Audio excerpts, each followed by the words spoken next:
मदावा की नई किस्त में मुकावे की रस्म पर जब ताया जान सबको लेकर गए, उसी वक्त नूर की तबीयत अचानक और भी बिगड़ गई। ताईजान ने तुरंत बातें बनानी शुरू कर दी कि ये सब आरिश की वजह से हो रहा है, जबकि नूर की माँ बार बार समझाती रही कि उसकी हालत पहले से ही खराब थी। कोई भी यह नहीं समझना चाहता था कि जिस दिन से वह दुल्हन बनकर इस नए घर में दाखिल हुई है, उसके लिए हर लम्हा तनाव और थकावट का था। और फिर आरिश का खो जाना, यह दर्द भी नूर के अंदर कहीं दबा हुआ ही सही मौजूद जरूर था। घर लौटने के बाद भी नूर की हालत स्थिर नहीं हो पा रही थी। इसी मौके का फायदा उठाते हुए ताई ने अपने बेटे के कान भरने शुरू कर दिए कि नूर अभी तक आरिश को नहीं भूली। उन्होंने तो यहाँ तक कह दिया कि आरिश के एक्सीडेंट ने उसे अंदर से तोड़ दिया है और अब भी उसकी ख्यालात वही हैं। ये बातें सुनकर अलियान के मन में पहले से मौजूद बदगुमानियां और भी गहरी होती चली गईं। कमरे में दाखिल होते ही उसका गुस्सा फट पड़ा। उसने नूर का ब्लैंकेट झटक कर एक तरफ फेंका और ताने देते हुए बोला, ये बीमार होने की एक्टिंग छोड़ दो, मुझे ऐसे खोट वाले रिश्ते बिल्कुल पसंद नहीं। तुम भी अपनी बहन जैसी ही निकली। ये सुनकर नूर का सब्र टूट गया। वह भराई आवाज में बोली, मुझे उससे मत मिलाइए। अगर मैं उसकी जैसी होती तो अपने बाप की इज्जत के लिए इतनी बड़ी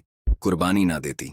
आपको पता है यह निकाह मेरे लिए कितना मुश्किल था, लेकिन मैंने अपनी खुशी पर घर की इज्जत को चुना। नूर के जवाब ने अलियान का गुस्सा और भड़का दिया। उसने तैश में आकर कहा, ठीक है, अगर ये रिश्ता मजबूरी है तो इसे यहीं खत्म कर देते हैं। तलाक चाहिए तुम्हें? ये सुनते ही नूर जैसे अंदर से कांप गई। उसने रूंधे गले से कहा, नहीं, मुझे तलाक नहीं चाहिए, और नहीं, मैं अब आरिश को नहीं चाहती। जब से इस निकाह का हिस्सा बनी हूँ, मैंने अपनी पुरानी जिंदगी दिल से निकाल दी है। मैं रिश्तों में झूठ नहीं रखती। नूर के इनकार ने अलियान को पहली बार सोचने पर मजबूर किया। अगर वह सचमुच आरिश को चाहती होती तो तलाक का नाम सुनकर राहत महसूस करती, लेकिन उसकी यह तड़प बताती थी कि वह इस रिश्ते को निभाना चाहती है। फिर भी गुस्से में वह कमरे से बाहर निकल गया और नूर अपनी किस्मत पर सिर्फ आंसू ही बहा सकी। उसकी तबीयत अगले दिन भी खराब ही रही। बुखार कम होने का नाम नहीं ले रहा था। यह सब देखकर अलियान के अंदर की कठोरता भी धीरे धीरे पिघलने लगी। उसे पहली बार नूर की बातों पर यकीन आने लगा था। दूसरी तरफ नवेरा को लगता था कि आहिल से शादी करके उसने जिंदगी की सारी खुशियां पाली हैं, लेकिन यह खुशी ज्यादा देर टिकने वाली नहीं थी। शुरुआती दिनों में तो आहिल उसे शॉपिंग पर ले जाता रहा, नखरे उठाता रहा, मगर जल्दी ही नवेरा को एहसास हो गया कि ये सब सिर्फ शुरुआती दिखावा था। असल जिंदगी में आहिल ना सिर्फ जरूरत से ज्यादा कंजूस था, बल्कि घर में नौकरानी रखने तक को फिजूल खर्ची समझता था। घर के छोटे बड़े सारे काम नवेरा को ही संभालने पड़ते। शादी के शुरुआती शॉपिंग टूर भी सिर्फ विंडो शॉपिंग थे। कुछ खरीदने का इरादा कभी था ही नहीं। धीरे धीरे नवेरा को अपने फैसले पर पछतावा होने लगा। आखिरकार एक दिन वह अपने गुस्से और तकलीफ के साथ आहिल से अलग होकर मायके लौट आई, और जब तक उसका रिश्ता बिखर चुका था, तब तक नूर और अलियान की जिंदगी धीरे धीरे एक नई समझदारी और अपनत्व की तरफ बढ़ चुकी थी। नूर का सुकून देखकर नवेरा को पहली